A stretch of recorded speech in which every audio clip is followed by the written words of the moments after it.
Thanks, Bethany. I appreciate it. Hi, this is Ronnie Snyder. I'm the Program Director for the John A. Hartford Foundation, and I'd like right now to welcome you to our Grantee Communications Message Training. So first, in order, I'd like to say a simple but very heartfelt thank you.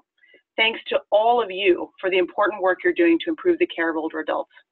The Foundation enormously appreciates your work, and we're really proud to support it. In 2017, we've spent a lot of time thinking about how to best sharpen our focus, both in our grant making and also in our approach to communications. We want to be targeted, strategic, and consistent in the messages we communicate, and also the messages we communicate through your work, because what we know is that that maximizes impact, improves uptake, and engages new partners to your work and also to ours.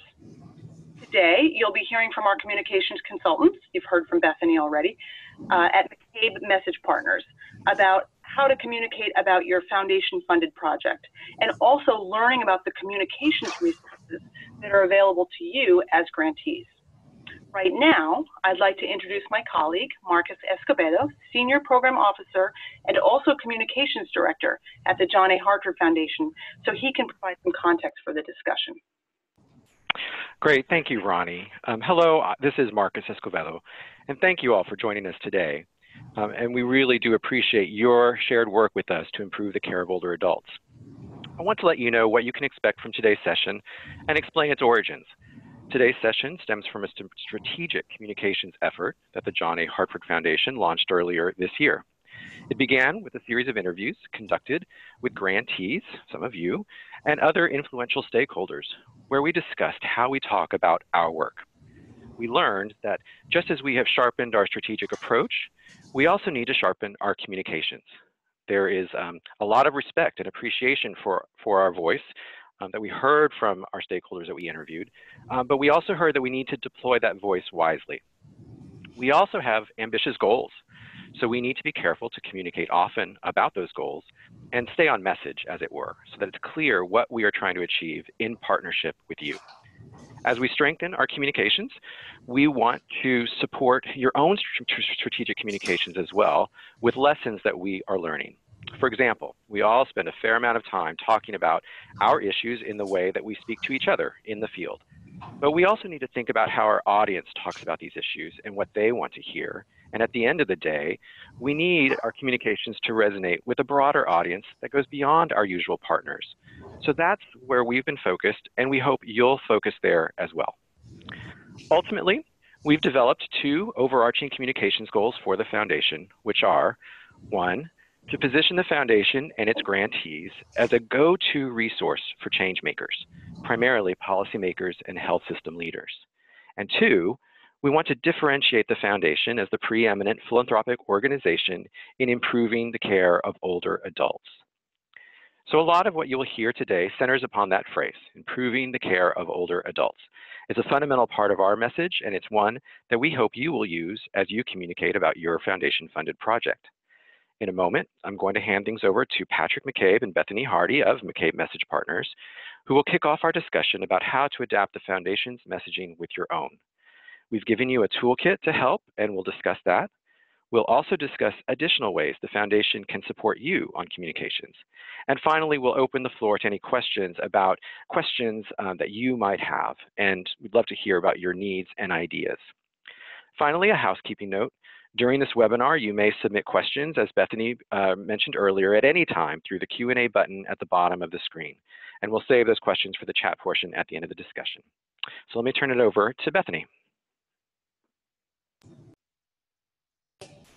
Thank you so much, Marcus.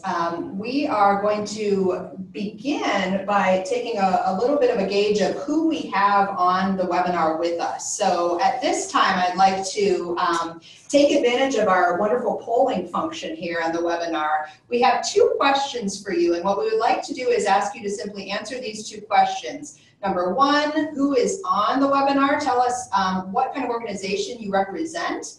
And please remember to hit the submit button once you've placed your vote. And then the second question, what is your role on your grant? This will help us as we talk through the exercises later in this portion. So we're going to wait just a moment for those responses to trickle in and see who we have on the line with us.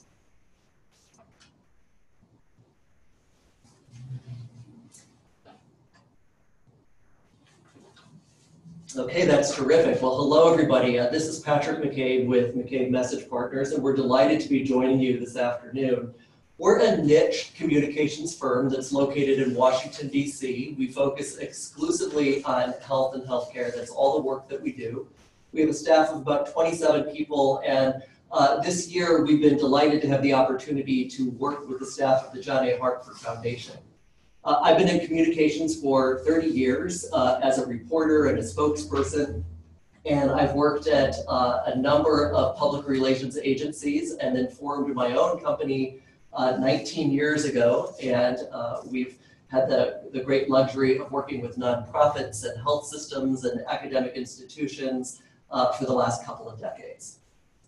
And my name again is Bethany Hardy. I'm a vice president here at McCabe Message Partners. I joined the team in January of this year, and my background consists of time spent at another communications firm focused on the determinants of health, and that's kind of always been an issue, a favorite issue of mine. I was previously the communications director at the Institute of Medicine, and so I worked on a number of campaigns there, including their childhood obesity campaign, and a number of other critical projects. I also have experience working for a member of Congress for the Minnesota area, from Minnesota, and have a lot of background focusing on the issues that we focus on here at McCabe Message Partners. So very happy to be with you today. Okay, so we have a lot that we want to talk about, probably far more than time allows. So we're just going to give you a bit of a taste, a little appetizer this afternoon. You can always speak with Ronnie and Marcus later about the opportunity to speak with us individually about any of these issues. We're going to be talking about messaging, why you need them, how you develop them, what you do once you have them. And of course, we all need messages. We need messages to help us organize our thoughts. And part of the reason for that is because we just know too much. And when we know too much, we say too much. And the point that we are trying to make often gets lost. We know that people are inundated. Research shows that we forget 2/3 of what we read or see or hear every day. And in fact, over the course of a month, we forget 98% of the information that we've received. So messages really help us make our points memorable. They're the guideposts that we need to guide our conversations, particularly our public presentations, or whether we're speaking with a reporter or a policymaker or a healthcare provider or consumers or others. They help us shape the conversation so we focus on what our audience really wants and needs. And it's never been as important as it is now when we're so inundated with information. And Patrick, I just wanted to chime in and say, a great example of being inundated with information and yet focusing on the conciseness of a message is Twitter. For better or for worse, as we know, Twitter is a primary way that people are getting their news today. And so it's a great example of how you really have to get your message down because there's so much flowing there, but it's an important communications channel, and it's nothing but messages. So let's start by talking about messages that work, and then we'll talk a little bit about messages that don't work. And good messages do a number of things. They provide context, a sense of importance and relevance. They explain your organization and what you offer. They engage your audience, and they do this by speaking in your audience's language, not your own, and telling them what they want to hear, not just what you want to say. And we'll talk a little bit more about that because that sounds so simple, but in our experience working with a number of foundation grantees over the years, it's so difficult to change the paradigm from this is what I want to tell them to what is it that they need to hear in order to accept the information that we're offering. And of course, good messages are supported by both facts and anecdotes. And I know all of you are great with facts and data, but in our experience, sometimes there's a struggle for anecdotes and personal narrative. But personal narrative is important because it's memorable and it's how we give meaning to the facts that we receive. In fact, we like to say it's supporting from the head and the heart, supported by facts. You're speaking to the head and giving meaning through anecdotes where you're really engaging with your audience through the heart. It's really, really important. And of course, messages sometimes go wrong. And when they go wrong, it's generally because they are too complicated and just too complex. And typically, they provide just far too much information, and there's no ability to really edit and synthesize and focus. The person who's listening or the person who's reading doesn't know what's most important that you want them to understand and take away, or it's not relevant to the audience, or it doesn't provide a larger context or a sense of urgency about why this matters now. And just a point on that, we're going to be talking a little bit about audiences later, but really would really emphasize this point about making sure that your messages have relevance to your audience. We have things that we feel are important, of course, but really to be effective, we want to think about meeting your audience where they are. What is it that they need to hear in order for them to do what you want them to do, to engage in your call to action? And of course, we've all been part of conversations or listened to lectures or read materials where we've experienced a phenomena it's quite well established in the scientific literature. It's a common phenomena that's called MIGO, which of course stands for my eyes glaze over. And while we hope that none of your eyes are currently glazing over, we do recognize that a webinar is not the most dynamic way that we can communicate with you. But the point is to try to really tailor the message that you're delivering to the audience that you're speaking with. So we're going to really try to make this as relevant to you as we can. Okay, so now we're moving into a messaging exercise, so to speak. We want to talk to you a little bit about the key messages that collectively we have come up with for the John A. Hartford Foundation and a formula that you might be able to use to make the messages your own. So Patrick, want to kick us off? Yeah, so this was an interesting process. We read pretty much everything that was on the John A. Hartford Foundation website. We read numerous materials and articles. We synthesized everything that we could find about the organization and how they communicate about their grantees, and we boiled it down to 5 buckets, 5 key themes that we felt represented the points that the organization was trying to make. And then we filtered those messages through the lens of the audience that the John A. Hartford Foundation was trying to reach. And we tried to word the messages not necessarily in the language that the foundation would always use if they were talking to their normal constituents, which is largely grantees, but what's the language that they would use if they were talking to their end user audience, which is policymakers and people in health systems. And that was a little bit of a different phraseology. So what you're going to see over the next couple of slides is a very distilled version. This document is sort of 4, 5, 6 pages. It's a bit of a message Bible of the 5 key points we want to make. Here they are, and here's how we would distill them both factually and support them factually, and also through personal anecdote, how we would speak to both the head and the heart to help motivate people to understand our message and receive them. Okay, so we wanted to just go through those points. Number 1, older adults are invaluable assets to society.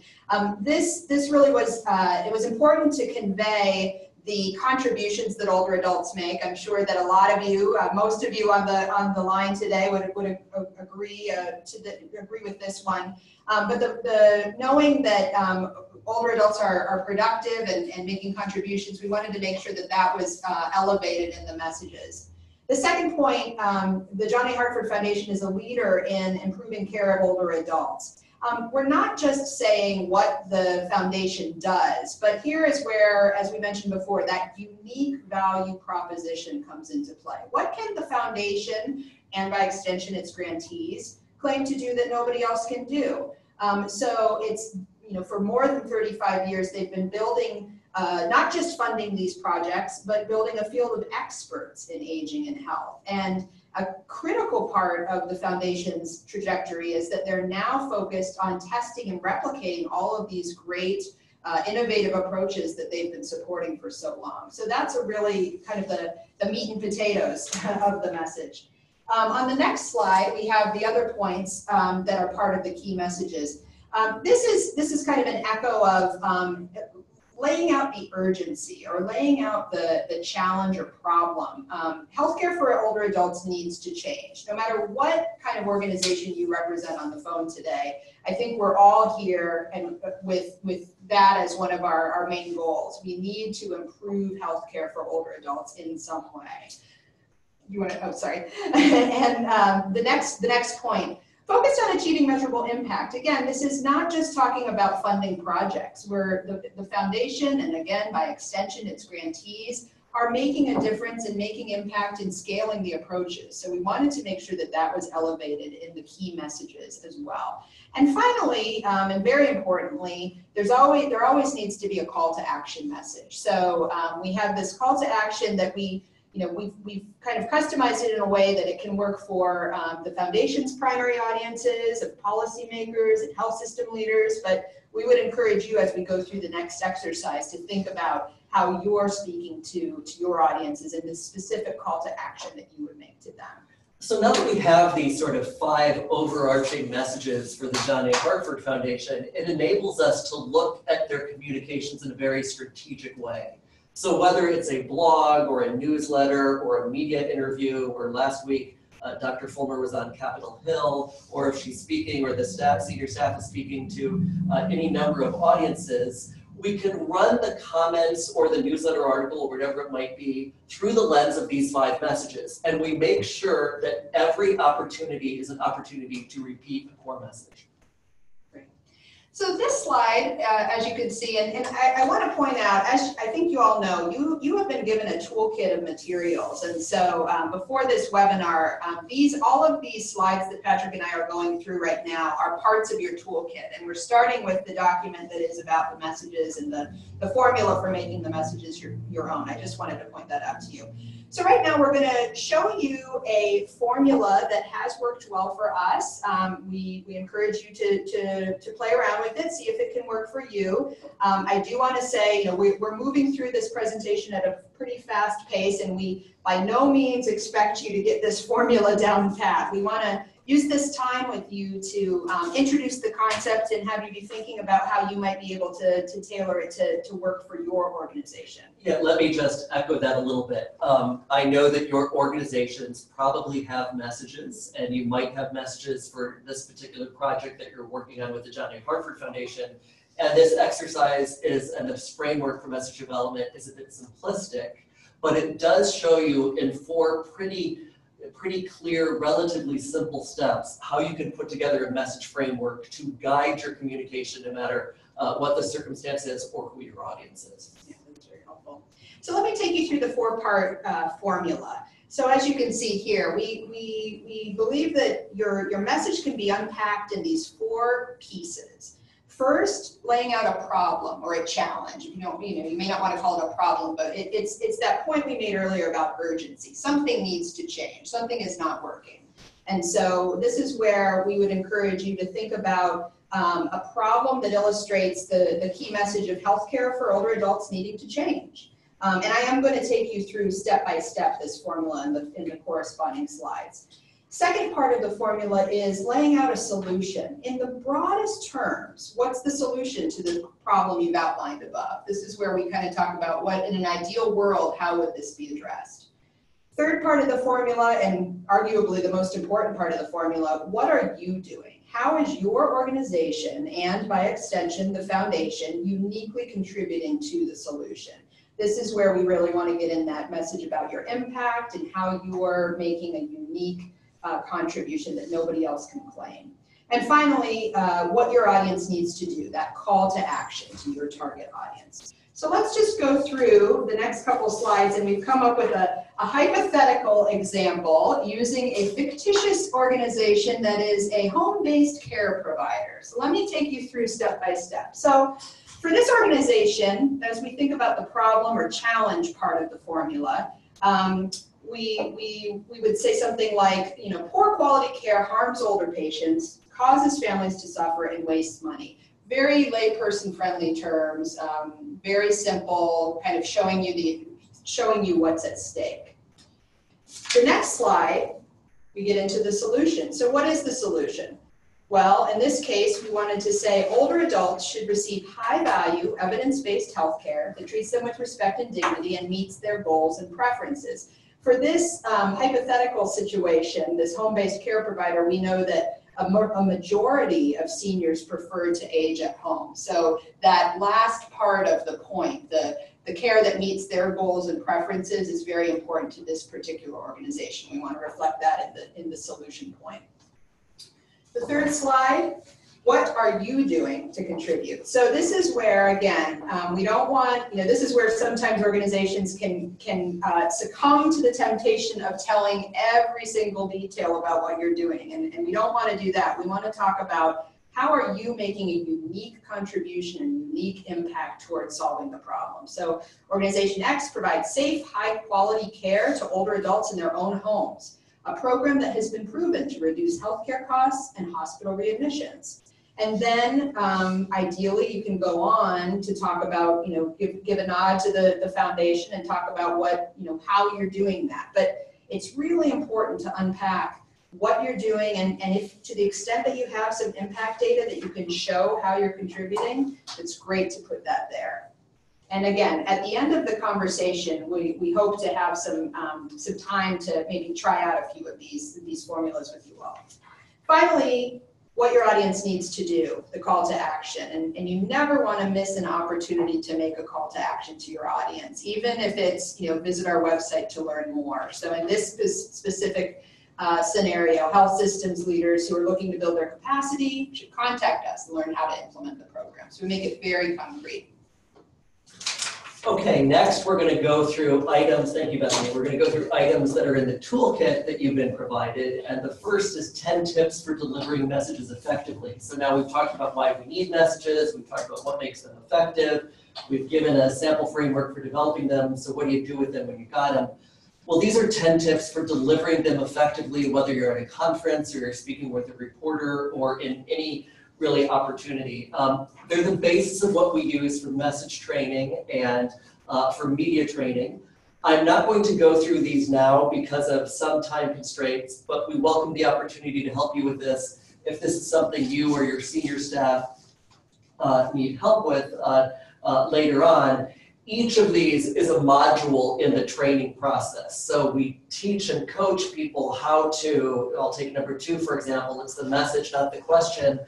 Most people in a media interview, for example, are very focused on, well, this is what the reporter asked me, so how do I answer that question? But of course, the trick is to use every opportunity as an opportunity to deliver your message. So it's not what the reporter asked you, it's how you answer in a way that allows you to articulate your message. And the process for that is number 9 here.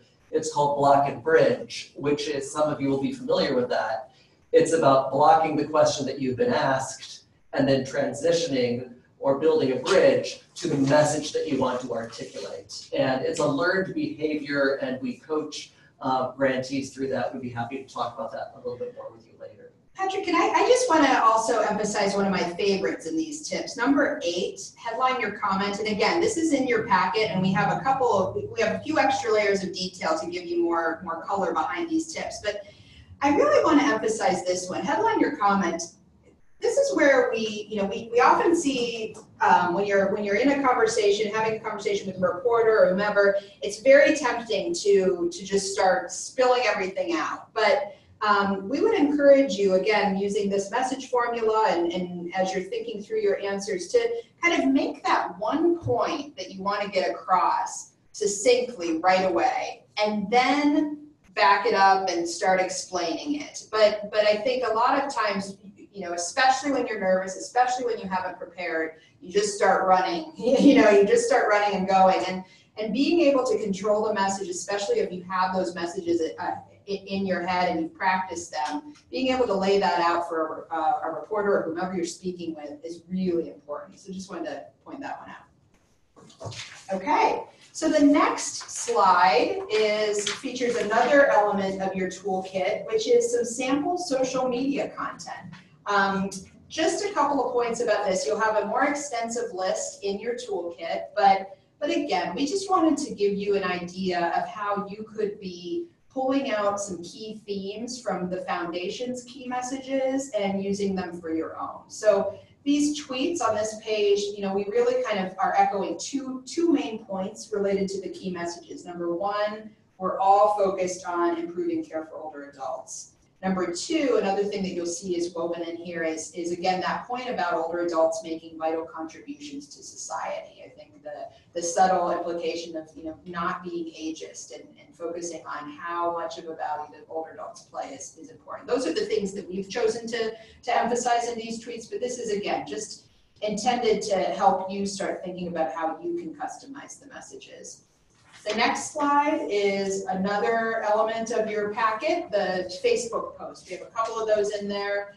I think the only thing I'll say here, in addition to what you can read, is, you know, we always encourage posting with photos to encourage an extra engagement, and a nice mix of anecdotes and stats is also very helpful. So with that, I'm going to turn things back to Marcus to talk us through a couple of other elements, other pieces that are in your toolkit. Marcus? Thank you, Bethany. And that was great. And I hope all our grantees got a quick flavor for the kind of advice and good tips and tricks that you, Bethany, and Patrick, and your team at McCabe Message Partners have offered to us, and by extension, we're hoping to offer to our grantees as well. I do want to note that Natalie from the team has just sent out a link to the toolkit, which is online on our webpage, which you can access, and all of you should have received it as well with your registration information.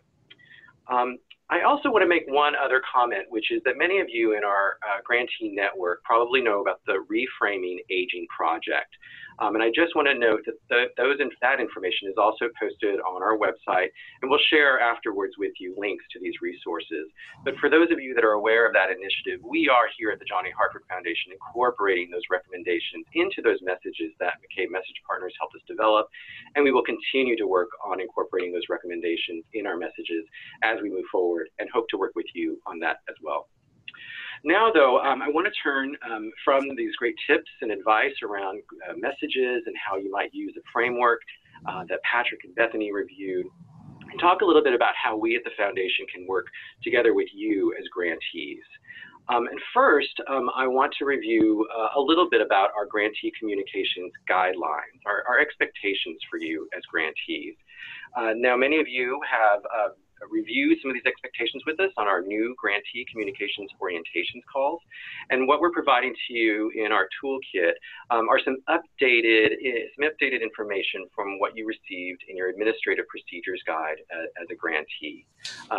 So I'm not going to go into great detail here, but I do want to point out those updated communications guidelines, these expectations for you, and note that they include items such as making sure that you use the full name of the foundation when you publicly talk about your funded project.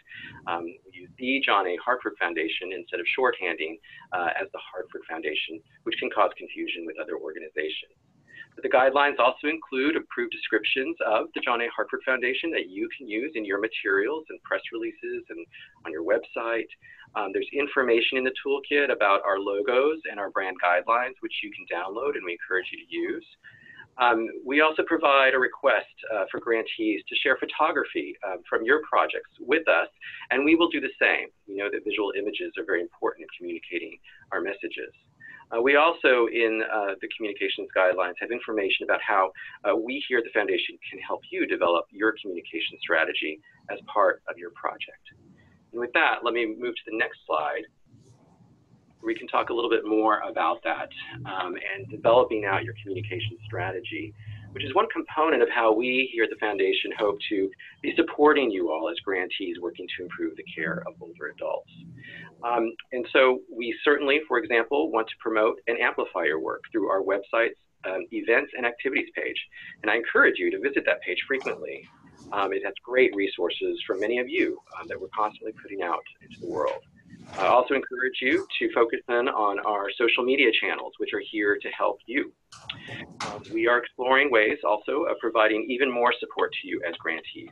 And in a moment, we'll open up the conversation via chat on this webinar to hear from you about your needs, and that will help us plan out webinars, resource materials, and other ways that we can hopefully be a good resource to you.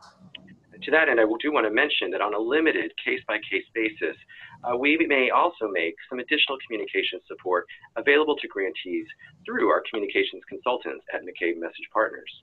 This may include support for project communications planning, message development, media relations, and print and web design, just as some examples. We will be sharing more information with you as we determine the availability of these resources over the next year, and we encourage you to let us know your needs and what's most important. We hope that this is just the beginning of our ongoing conversations with you about our shared communications. With that, let me turn it back to Bethany for some ideas we have about working with all of you to promote and amplify your efforts. Thanks, Marcus. Yes, before we open up the floor for conversation, we wanted to tell you about two particular initiatives that we really would love to get your thoughts and your support on. Number one, it's an editorial calendar. So of course the foundation is interested in elevating and promoting the work that you all are doing, but we want to know specifically about some of the major activities, events, report releases, publications that you have coming down the pike, particularly over the next 18 to 24 months. We are putting together a calendar of opportunities where we can work together and perhaps co-brand some of those releases so that you can get a little bit of an extra communications bump. And then we can help you with additional support and bandwidth so that we can help raise awareness of your project.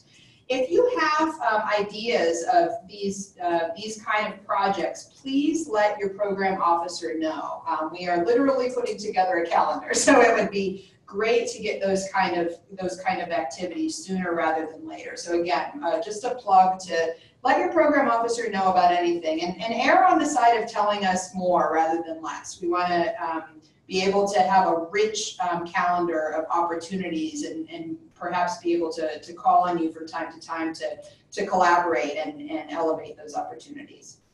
The second initiative we wanted to tell you about today is, let me give you a little bit of a background. It's an infographic, and I'm sure that you are familiar to varying degrees with infographics, but the primary purpose of infographics, as we've used them and we know they're used, is to lay out possibly complicated subjects simply and visually. We know that in today's environment, people really don't want to be spending time scanning through tomes and tomes of information. So infographics are a nice way to show important concepts visually.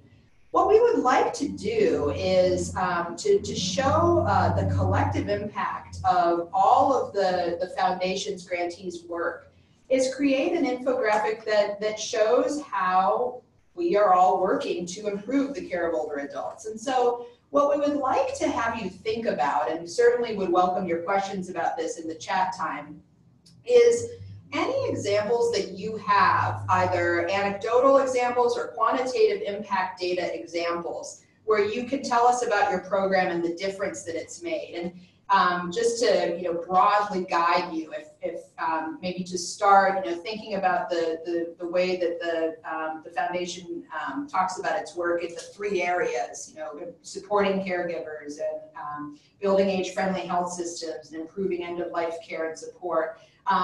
Obviously, if yours doesn't fit neatly within that package, that's fine too. But if you can think in those terms about the impact that your program is making, has made, or you're expecting it to make, we want to know about that, and we want to put together something that we'll all be able to use to show our collective impact. So stay tuned for more on this. We're going to be putting out more communications and updates about this, but this will probably be something that you'll be hearing more about in the next several weeks, and it'll be a project of ours over the next few months.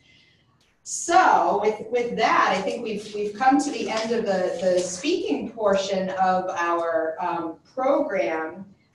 So what we would like to do at this time is, again, open up the floor to any questions from the participants in the audience. And we'll kind of pause a moment to let those questions come in and see what we have.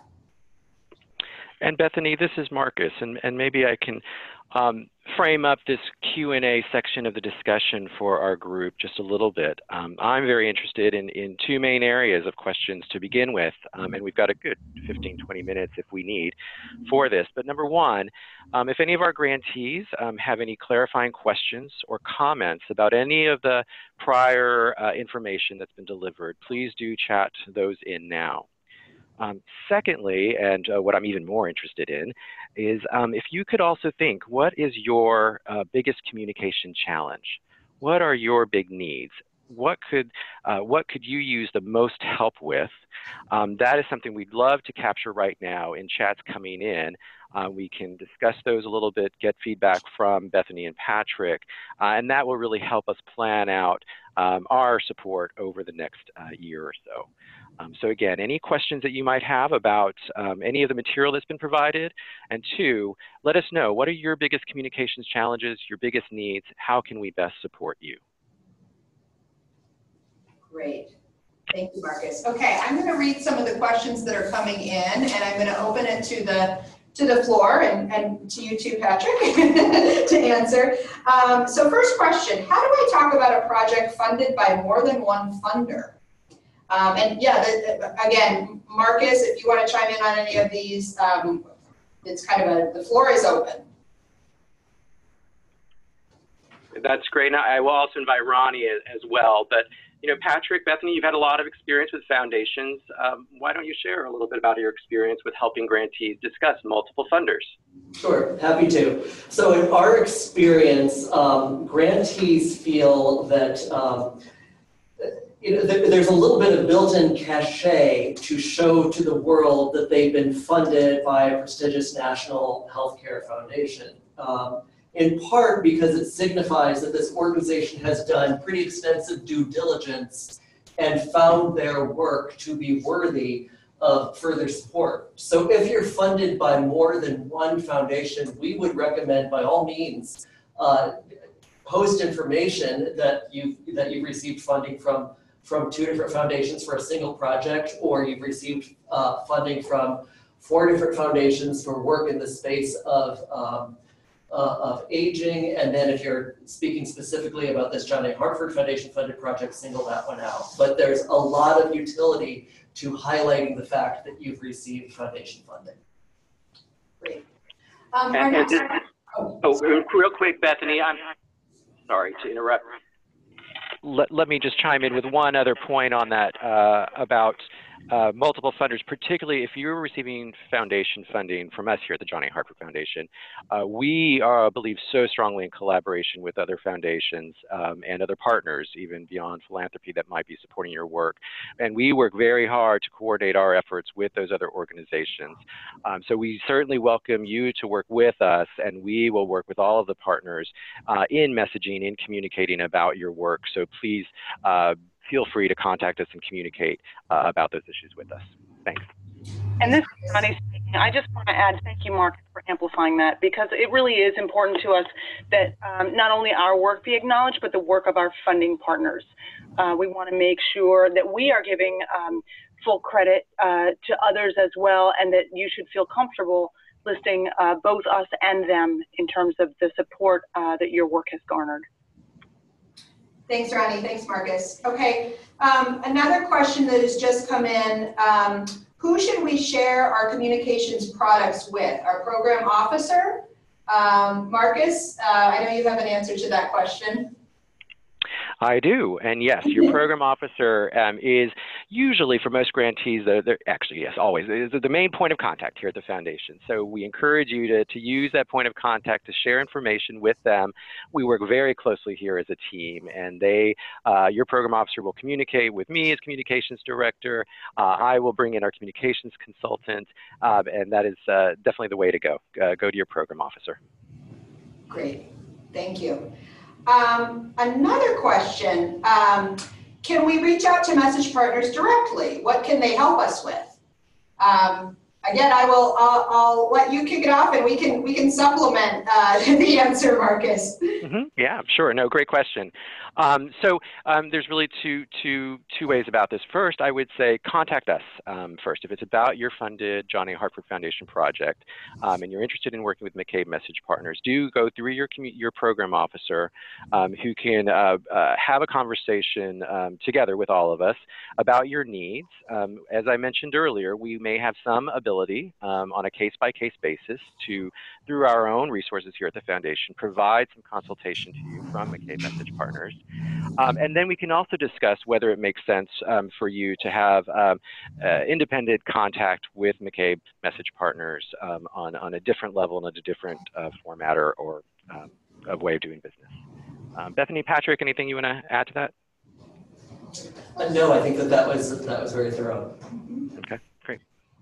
Okay, we have another question from the group. And this question is, have you found strategies for disseminating results in ways that get them out sooner without precluding academic publication and concerns related to scooping the article? I can try that. I have not found those strategies, but if anyone finds them, please clue me in to them. You all know that that's a really vexing issue. The time lag between you having quantitative findings or insights and then going through the peer review process and waiting for publication, especially when it's particularly timely and a lot of people are waiting for you to share your insights. So we don't have great strategies on that because, as you all know, peer review publications frown on scooping the publication with those insights. That said, we have had an experience where the grantee stops short of giving any specific numbers and talks in general ways about trends that the research is showing.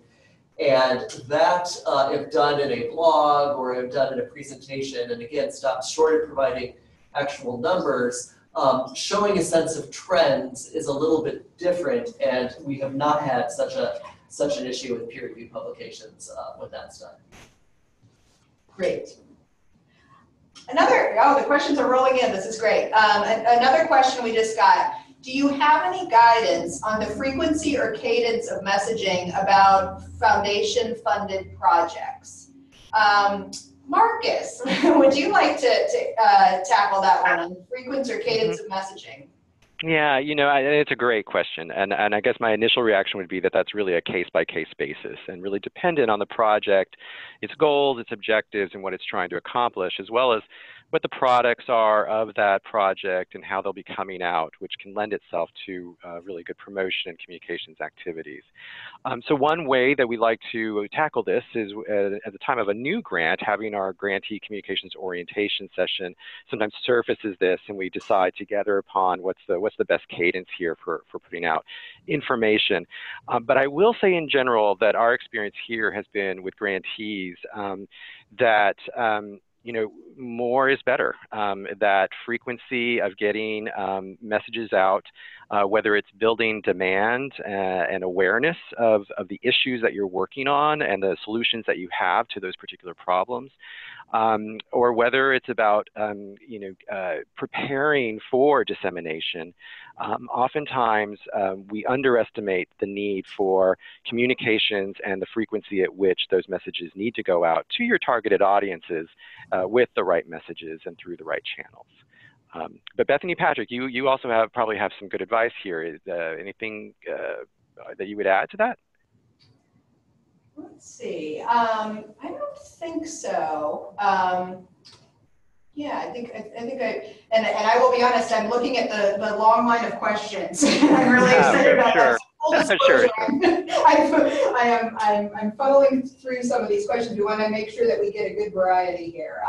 So let's move to the next one, if that's okay. We have a question about, do you all have suggestions for reaching decision makers in long-term care settings? Great, we can tackle that one. And this kind of reminds me of an exercise that we do when we talk about target audiences and what we're trying to, who we're trying to reach. But let's think about particularly, I wish we had a little bit more context for this question. It would be great to know what the subject matter would be. But I mean, I could just speak briefly, and then Ronnie or Marcus, you might have insights on this. We, in addition to the John A. Hartford Foundation, we work with a number of different clients that are focused on long-term services and supports in different ways, both in terms of the care that is provided, or the financing that is involved, or the facilities that are going to be needed for the future. And there is this, as you all know, this is an increasing, this is a space that is growing really, really fast. There are more and more specialty media that are focused on long-term care and different aspects of long-term care. So this sounds like something we'd want to hear a little bit more about the exact project that you're working on, and who the audience is that you're trying to reach and what you want them to do. But the short answer to that is that it's an increasingly niched space, and without knowing any more context, I'm pretty confident that we could recommend some specific media for you to approach. thank you. Okay. And anything you'd like to add, Ronnie or Marcus? Just as you said, it's really hard to know without more context. You know, there are a dozen or more organizations or associations that pull together a variety of long-term care organizations, and it would be hard to speak to which of those one might want to communicate to and how without understanding a little bit more about the background of that question. But we'd love to talk to you more about and figure out a good strategy. Yeah. Good.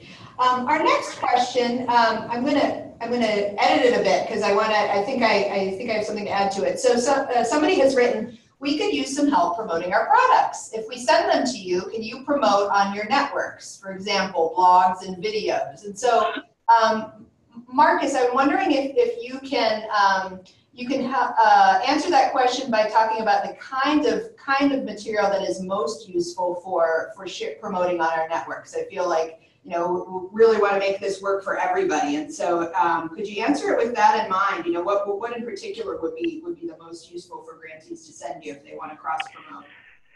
Well, you know, I actually don't know that I have a very specific answer, but I mean, except that yes, you know, we are certainly interested in promoting products, deliverables from your grant-funded projects, and really that's taken a variety of forms, whether it's reports or papers that come out that we can disseminate, and again, I'll point back to what I mentioned earlier, that we do have an events and announcements page on which we are happy to post those kind of information, those reports that come out, particularly or events that are happening, products that you have.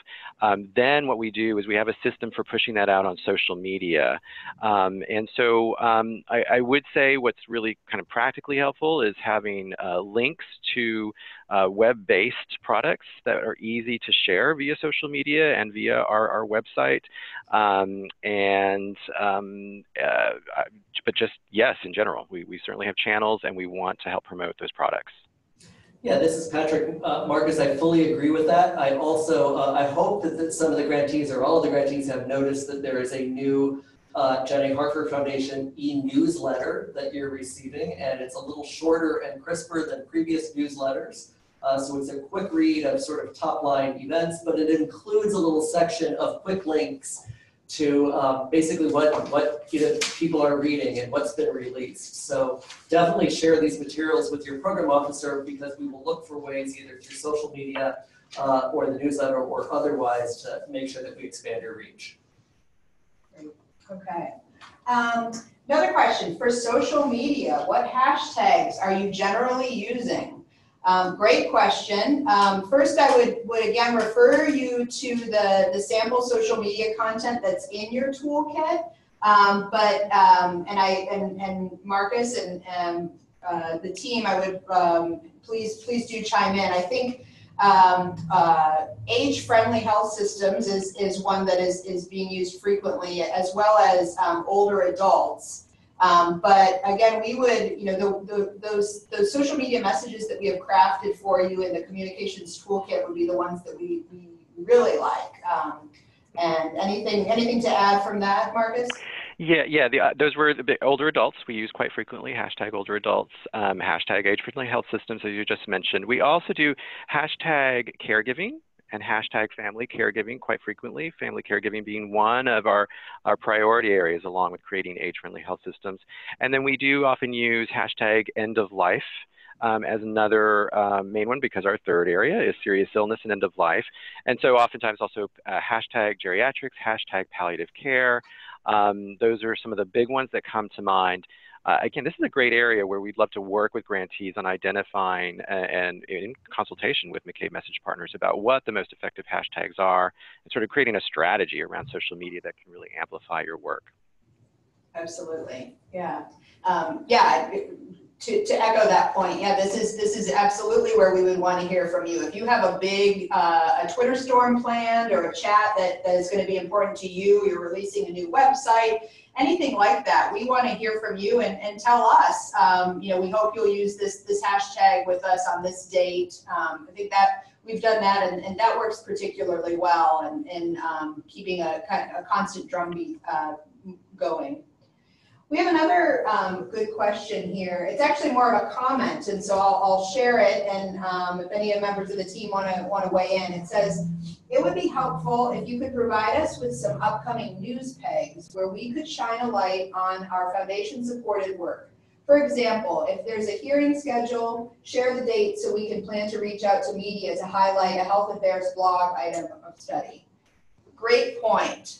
We would, I think that's really, really helpful. I know we try to identify things that are coming up in the e-newsletter that Patrick mentioned, but any comment that you want to add to that, Marcus or Ronnie? On my end, I really just want to note that is a great suggestion, and I think something that we can work on here, how to make sure when we know that there's something coming up. Certainly we're promoting that through our channels, and if you're linked into our social media and getting our newsletter, you'll see that. But we can think about ways of being even more intentional about different activities or events that are coming up. Please be aware, and then link in your products and work. It's great. I love that too. You as grantees are part of our John A. Hartford Foundation family.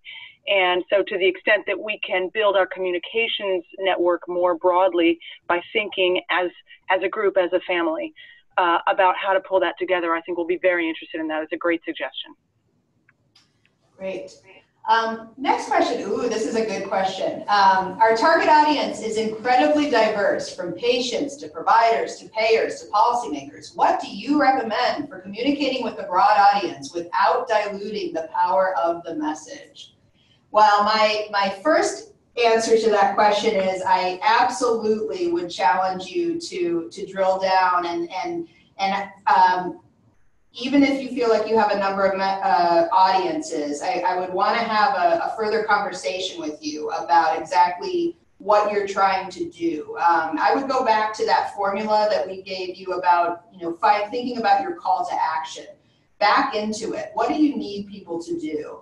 Arguably, you could have calls to action for all of those audiences, but we would suggest taking it one audience at a time. So if you are that home-based care agency and you really want to get health system leaders involved, you think about ways that they could take the very first step in engaging with you and learning more about the program. So it may be a dodge, but I think we believe firmly that we would want to drill down and think about what it really is that you want to achieve. What are you asking those audiences to do? And I'd add on to that of that formula that Bethany showed you, the problem, solution, who our organization is, and then the call to action.